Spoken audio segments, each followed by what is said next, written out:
여러분, 사람은 무엇을 먹고 살아갑니까?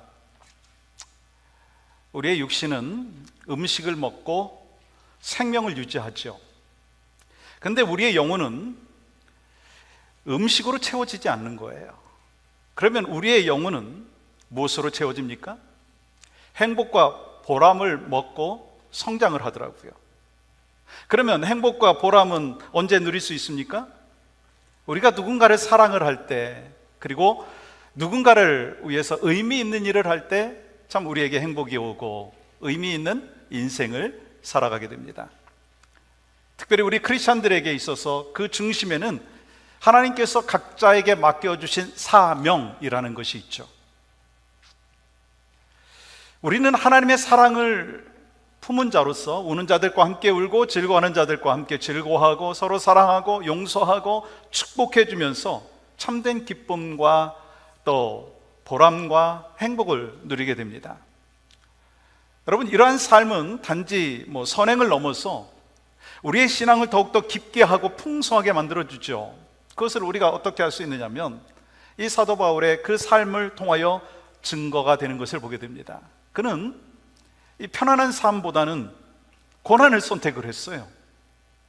자신을 위해서 사는 삶이 아니라 복음과 영혼권을 위하여 삶을 살았습니다. 이 시간 우리는요, 그런 보람 있는 삶, 그리고 또한 기쁨이 넘치는 신앙생활에 대해서 함께 나눠보려고 합니다. 오늘 본문의 메시지는요, 이 바울과 바나바가 첫 번째 선교 여정을 마치는 마무리 장면입니다. 이 여정의 끝에서 성경은요, 두 가지의 열심을 보여주고 있습니다. 하나는 어떤 열심이냐면 사람을 해치는 악한 열심, 또 하나는 복음을 전하려고 하는 선한 열심이 나오고 있어요. 그러면 왜 성경에서 이 두 열심에 대하여 나란히 기록하고 있느냐라고 하는 거예요. 그 이유는 모든 열심의 배후는 반드시 어떤 능력이 흐르고 있습니다. 어떤 사람은요, 미움과 질투의 마음으로 달려가고요, 어떤 사람은요, 사랑과 복음의 능력으로 달려갑니다. 그래서 오늘 우리는 내 삶을 움직이는 열심은 어디를 향하고 있는가? 여러분과 저의 그 삶의 열심이 어디를 향하고 있는가? 그리고 그 열심 뒤에 흐르고 있는 능력은 어떤 능력인가? 라고 하는 것을 함께 살펴보려고 합니다. 먼저 악한 열심, 다시 말해서 잘못된 방향의 뜨거움의 그 모습이 이 본문에 등장하고 있는데, 그 내용이 19절입니다. 이렇게 기록하죠. 그들이 돌로 바울을 쳐서 죽은 줄로 알고 시외로 끌어내치니라. 지도를 보시게 될 터인데, 지도에 보시면 비시디아 안디옥에서 이 박해를 피해서 어디로 갔어요? 이고니온으로, 그리고 루스드라로 피신을 했습니다. 근데 놀라운 일이 벌어지죠. 그를 박해하던 유대인들이 안디옥과 이고니온에서 수십 마일 떨어진 루스드라까지 쫓아온 거예요. 여러분, 그 이유가 뭔지 아십니까? 바울과 바나바를 죽이기 위해서인 거예요. 그들은 루스드라 사람들을 선동을 합니다.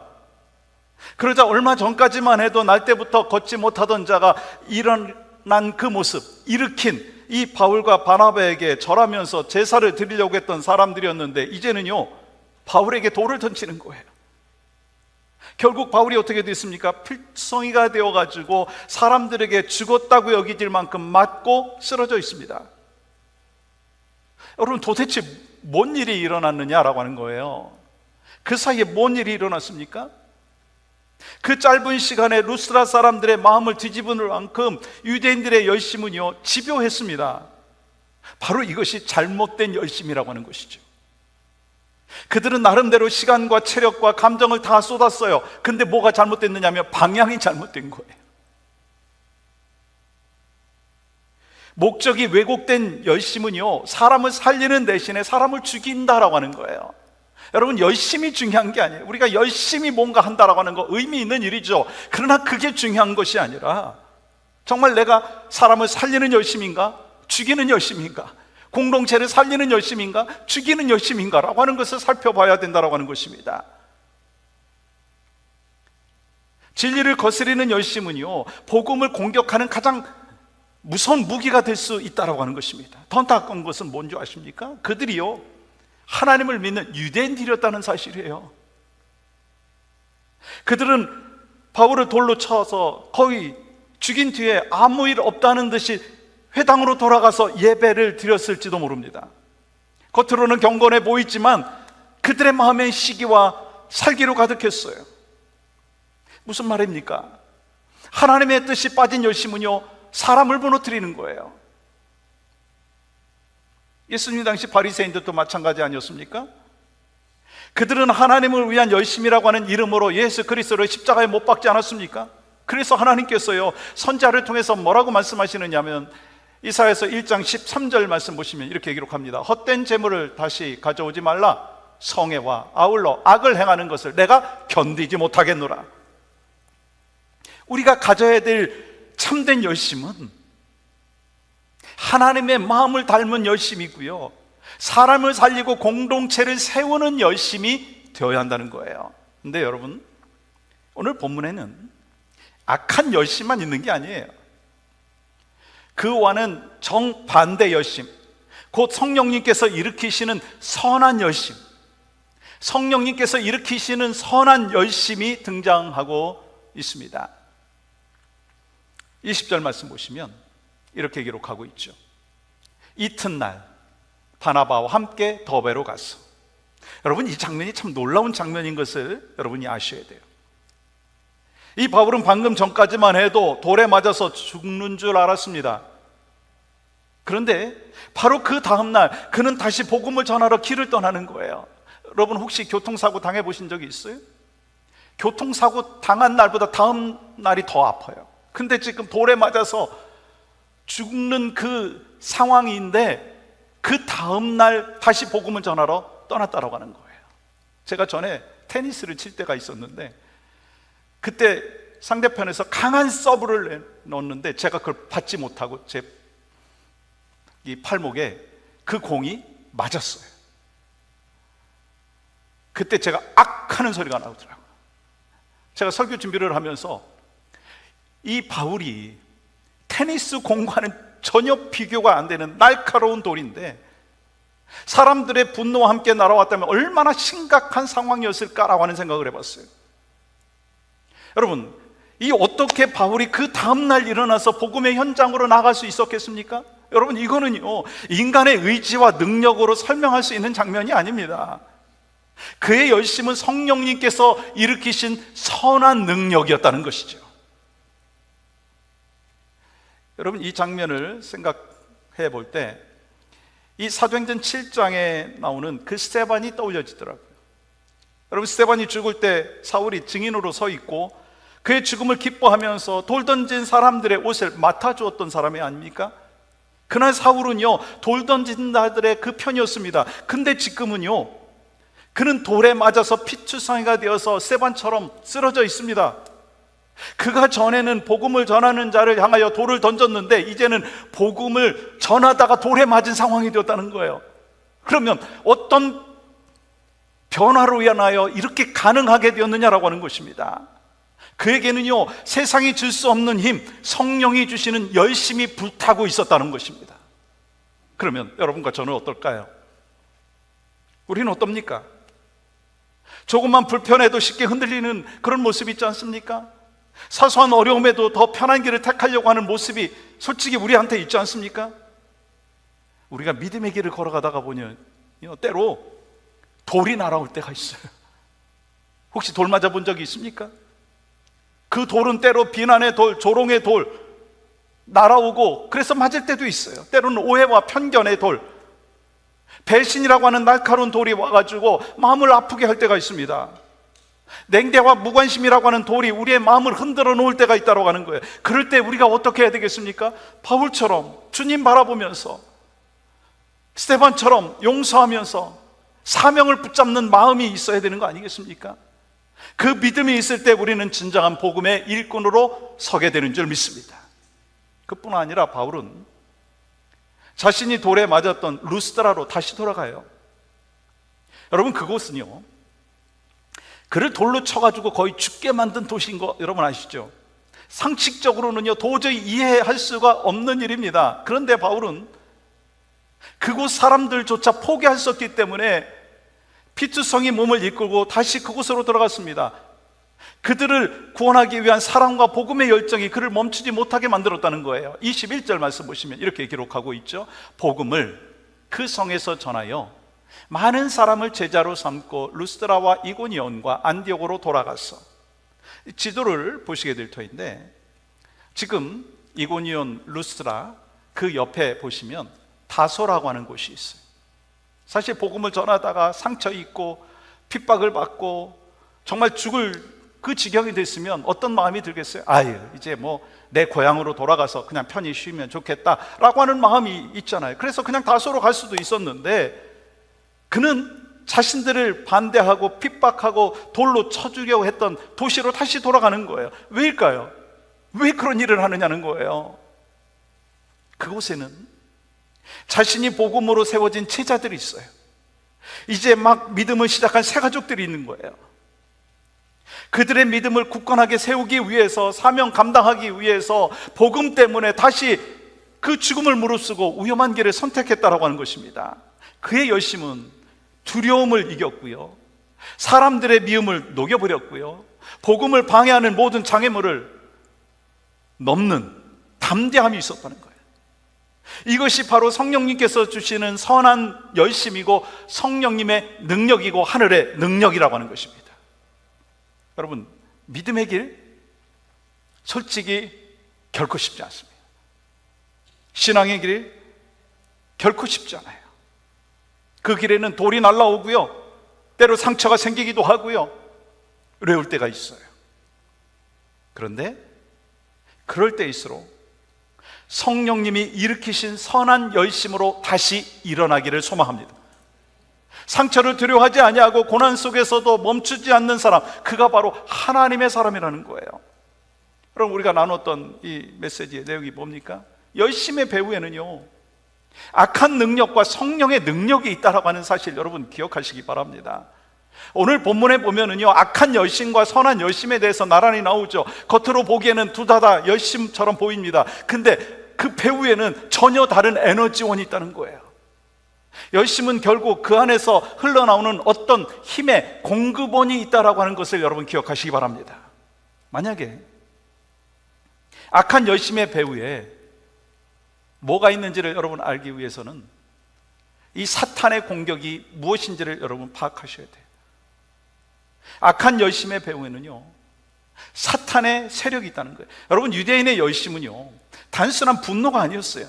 그 마음을 조종하는 어둠의 세력이 있었다는 사실을 기억하시기 바랍니다. 그래서 그들의 열심은요, 사람을 살리는 대신에 사람을 죽이는 열심이 있었다는 거예요. 근데 때로 저의 모습 가운데도 그런 모습이 있을 수 있고 여러분에게도 있을 수 있다는 사실을 기억하시기 바랍니다. 공동체를 살리는 것이 아니라 공동체를 죽이는 거예요.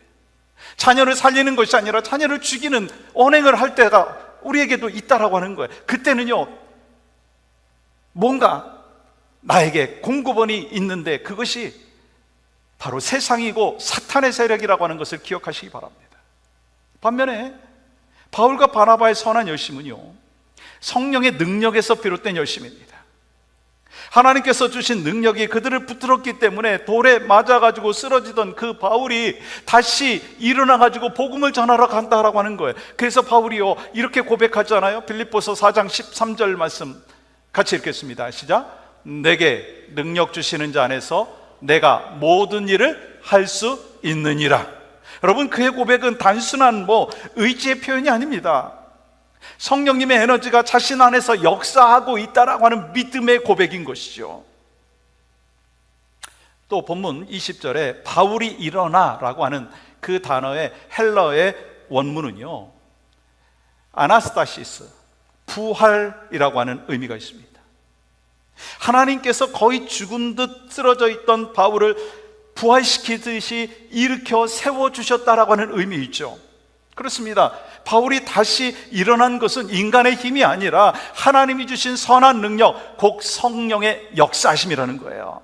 전 소망하는 마음이 있습니다. 여러분과 저의 삶 가운데서도 이 선한 능력, 여러분과 저의 가정 가운데서도, 교회 가운데서도 이 선한 능력, 성령의 역사하심으로 인하여 동일하게 부활의 역사, 회복의 역사, 고쳐지심의 역사 경험하는 여러분과 저의 삶이 되기를 간절히 소망합니다. 여러분, 선한 열심을 가능케 하는 길은요, 그 능력을 구하는 거예요. 이제 우리 자신을 좀 돌아보았으면 좋겠어요.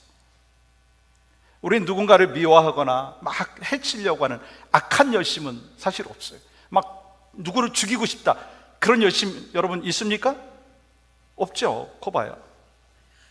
근데 바울처럼 복음을 위한 열심으로 살아가고 있는가, 자신 있게 네, 저는 그렇게 삽니다 라고 할 수 있는 분이 얼마나 됩니까? 사실 우리도 열심히 살아요.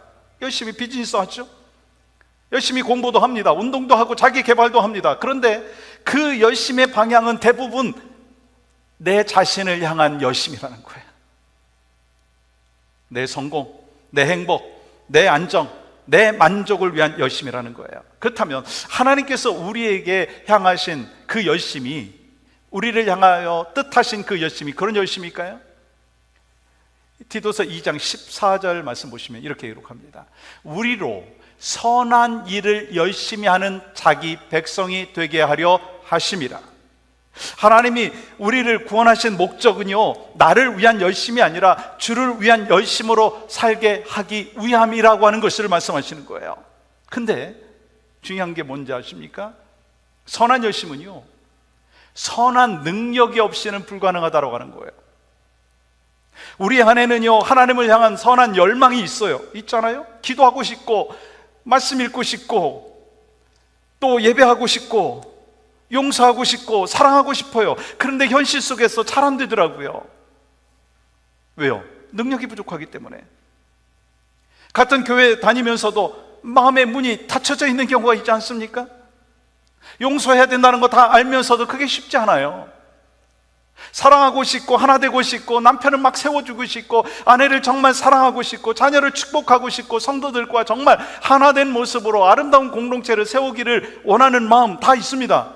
근데 마음처럼 쉽던가요? 왜 그럴까요? 그 이유는요, 우리에겐 그 일을 감당할 만한 능력이 없기 때문인 거예요. 그러니까 우리가 구해야 될 것은요, 열심이 아니라 선한 능력, 곧 성령의 능력이라고 하는 것입니다. 주님, 제 안에 선한 열심을 일으키는 선한 능력을 부어주시옵소서. 주님, 우리 가정 안에 선한 열심을 일으키는 선한 능력을 허락하여 주시옵소서. 우리 교회 안에 선한 열심을 일으키는 선한 능력을 허락하여 주시옵소서. 여러분, 이 기도가 우리의 고백이 될 때, 우리는요, 세상의 악한 열심이 아니라 하나님이 주시는 선한 능력으로 가정을 변화시키고 세상을 변화시키는 축복의 통로로 쓰임받는 귀한 역사가 있게 되는 줄 믿습니다.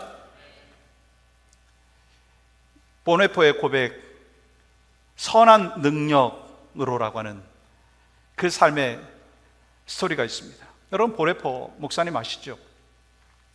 그는 2차 세계대전 중에 이 독일의 나치의 악한 정권에 침묵하지 아니하고 이 하나님의 정의와 사랑을 외쳤던 사람이에요.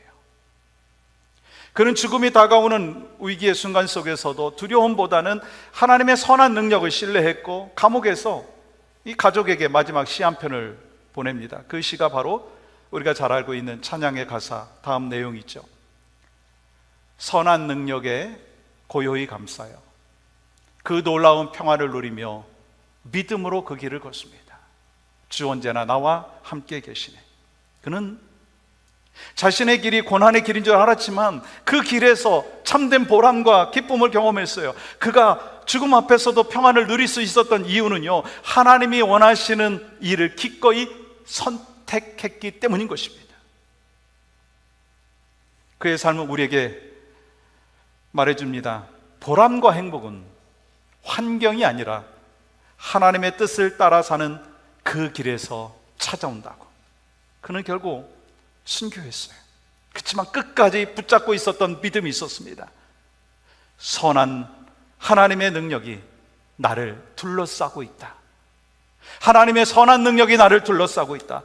그는 고난 속에서도 절망하지 않았어요. 하나님의 능력은 고통을 없애는 힘이 아니라 고통 속에서도 우리를 지켜주시는 능력이다라고 하는 것을 분명히 알고 깨달았기 때문에 우리와 함께 하시고, 우리가 주님의 선한 능력을 구할 때 우리 안에 선한 능력이 있게 되어지는 것이고, 그 선한 능력으로 선한 열심을 갖고 하나님 안에서 살아가는 여러분과 저의 삶이 될 수 있을 줄 믿습니다. 사도 바울은 제자들에게 환난의 이유와 유익에 대해서도 이어서 말씀을 하고 있습니다. 환난의 이유와 유익이 무엇인가? 22절 말씀 보시면 이렇게 기록하죠. 우리가 하나님의 나라에 들어가려면 많은 환난을 겪어야 할 것이라. 그곳에는 이제 막 믿음을 갖기 시작한 초신자들도 있었거든요. 근데 바울은 그들에게 현실적인 진리를 숨기지 않았습니다. 왜냐하면 이것이 진짜 복음의 길이기 때문에. 여러분, 우리가 믿음의 길을 걸어간다는 건 하나님의 축복이 있다라고 하는 거예요. 여러분 믿습니까?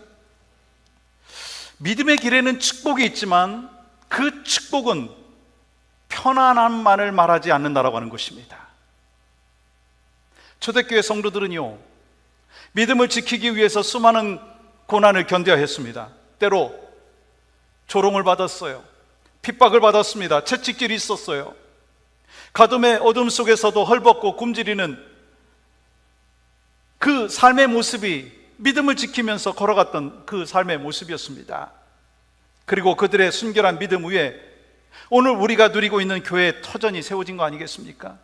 그러나 우리는요, 너무 편하게, 너무 쉽게 신앙생활을 하고 있습니다.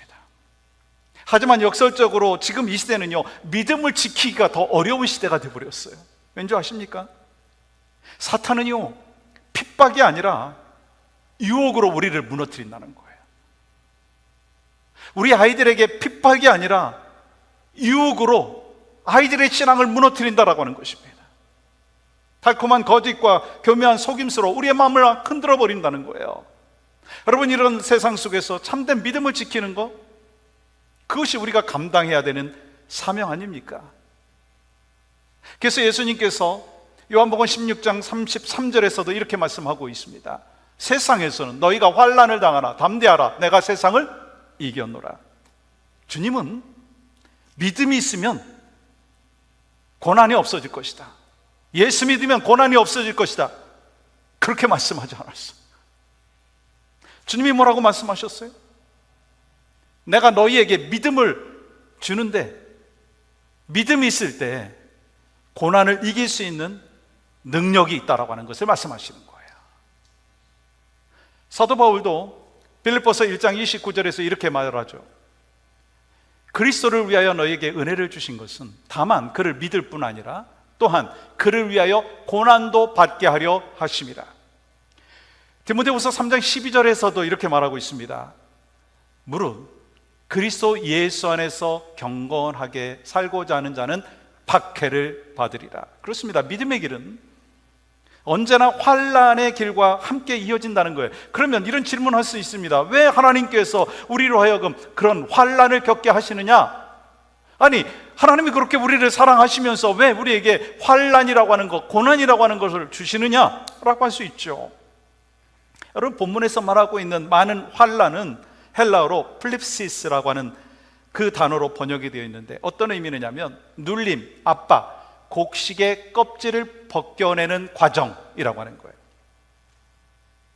하나님께서는 환난을 통해서 우리 안에 불순물, 교만, 헛된 자랑을 벗겨버리신다고 하는 거예요. 그래서 겉으로는 아프지만 그 과정을 통해서 믿음의 알곡이 드러나게 된다라고 하는 것을 말씀하는 것입니다. 요셉이 그렇지 않습니까? 젊은 시절 미숙했지만 그 긴 고난의 세월을 지나면서 시편 말씀처럼 여호와의 말씀이 나를 단련하였다, 그런 고백이 있지 않습니까? 욥도 그가 나를 단련하신 후에는 내가 정금같이 나오리라고 고백하지 않았습니까? 이것이 바울이 말하고 있는, 또한 주님이 말씀하고 있는 그 환난의 목적이라고 하는 거예요. 로마서 5장 3절과 4절 말씀은 또한 이렇게 기록을 하고 있습니다. 다만 이뿐 아니라 우리가 환난 중에도 즐거워하나니 이는 환난은 인내를, 인내는 연단을, 연단은 소망을 이루는 줄 알미로라. 그러니까 고난은 끝이 아니라 우리를 정금같이 빚으시는 하나님의 손길이라고 하는 거예요. 저도 이 고난이라고 하는 거 지나가고 싶지 않아요. 여러분도 그렇지 않습니까? 우리 자녀들에게도 그러한 일이 있기를 원치 않죠. 그런데 주님은 고난이 끝이 아니라 우리를 정금같이 빚으시는 하나님의 손길이라고 하는 것을 말씀할 때 우리는 내 생각대로 살아가는 것이 아니라 하나님의 말씀을 통하여 내 생각이 바뀌어야 된다라고 하는 것입니다. 오늘 또 그 손에 여러분 자신을 맡기고, 그래서 그 손, 주님의 손에 붙들린 바 되어서 소망 가운데로 나가는 여러분과 저의 삶이 되어야 될 줄 믿습니다. 이 바울과 바나바가 약 2년간의 이 첫 번째 선교 여정을 마치면서 이 선교 보고를 하는데 그 핵심이 있어요. 선교 보고의 핵심이 뭐였냐면 하나님이 행하셨다라고 하는 것이었어요. 하나님이 행하셨다. 그리고 누가는요, 바울의 긴 여정을 상세히 기록하면서도 그들의 선교 보고는요, 단 한 절로 요약을 하고 있는데 그것이 바로 7절 말씀이거든요. 이렇게 기록을 하고 있습니다. 7절 말씀. 그들이 이르러 교회를 모아 하나님이 함께 행하신 모든 일과 이방인들에게 믿음의 문을 여신 것을 보고하고, 여러분 매우 의미 있는 사실입니다. 하나님이 하신 일은요 길게 기록을 했지만 사람의 말은요 짧게 기록했다라고 하는 거예요. 그들은 자신이 얼마나 헌신했는지, 어떤 위험에 처해져 있었다가 건져냄을 받았는지 거기에 대하여 이야기하는 것이 아닙니다. 이 바울의 복은 아주 심플했습니다. 하나님이 행하셨습니다. 하나님이 믿음의 문을 여셨습니다. 하나님이 행하신 것, 하나님께서 믿음의 문을 여셨다라고 하는 것을 고백하는 거예요. 그는 자신이 다녀온 이 도시의 이름이나 그 동네의 문화나 그곳에 어떤 건물이 멋졌다 이런 얘기를 하는 것이 아닙니다. 그의 눈에는 오직 하나님의 손길만 보였다는 거예요. 닫힌 마음을 여시고 복음이 들어가게 하신 분은 누구가? 하나님이시라는 거예요. 여러분과 저에게도 이런 인생의 고백이 있기를 간절히 소망합니다. 내가 했습니다가 아니라 하나님이 하셨습니다. 내가 한 것이 아니라 우리 주님이 하셨습니다. 내가 열었습니다가 아니라 주님이 여셨습니다. 이것이 우리 평생의 간증이 되고 우리 신앙의 노래가 되기를 원합니다. 우리 가정과 우리의 교회가, 우리의 삶이 언제나 하나님의 은혜가 머무는 곳이 될 수 있기를 주님의 이름으로 간절히 축복합니다. 말씀을 마치겠습니다. 오늘 본문에 보면 악한 열심과 선한 열심이 함께 등장을 하죠. 유대인들은 악한 열심으로 바울과 바나바를 핍박을 했어요. 그러나 바울과 바나바의 열심은 하나님이 주신 선한 능력으로 비롯된 열심이었습니다. 성령님이 그 안에 계시기 때문에 그들은 돌에 맞고 쓰러져 있다가도 다시 일어나고 고난 가운데서도 복음을 전했어요. 우리도 열심이 있지만 하나님이 원하시는 열심은요 선한 열심이에요. 근데 선한 열심이 내 안에 있던가요? 아니더라고요. 누군가를 사랑하고 품어주고 공동체를 세워나가려고 하는 그 선한 열심이 우리에게 있기는 하지만 우리가 감당할 수가 없어요. 그러나 주님이 우리에게 말씀하십니다. 선한 능력을 힘입을 때, 성령의 능력을 힘입을 때 우리가 감당할 수 있다는 것입니다. 여러분과 저의 삶 가운데 혹시 고난이라고 하는 터널을 지나가고 계십니까? 성경은 분명히 말합니다. 예수 믿는 자들에게도 고난이 찾아올 수 있다. 예수 믿는 자들에게도 환난이 찾아올 수 있다. 그러나 주님이 우리에게 분명히 약속하여 주셨어요. 예수 믿고 구원받은 하나님의 사람들에게 참된 믿음을 갖고 있으면 그 환난을 이길 수 있는 믿음의 능력을 주신다고 약속하여 주셨어요. 그리고 하나님께서는 불가능을 가능케 하시는 분이에요. 여러분의 삶에 터널이 있습니까? 여러분의 자녀를 바라보면서 안타까운 마음이 있죠. 우리가 어떻게 해야 되겠어요? 포기해야 될까요? 아니죠. 주님은 능력의 하나님이십니다. 그리고 그 극복되어지는 그 과정 속에서 하나님은 우리에게 믿음의 견고함을 허락하여 주실 줄 믿습니다.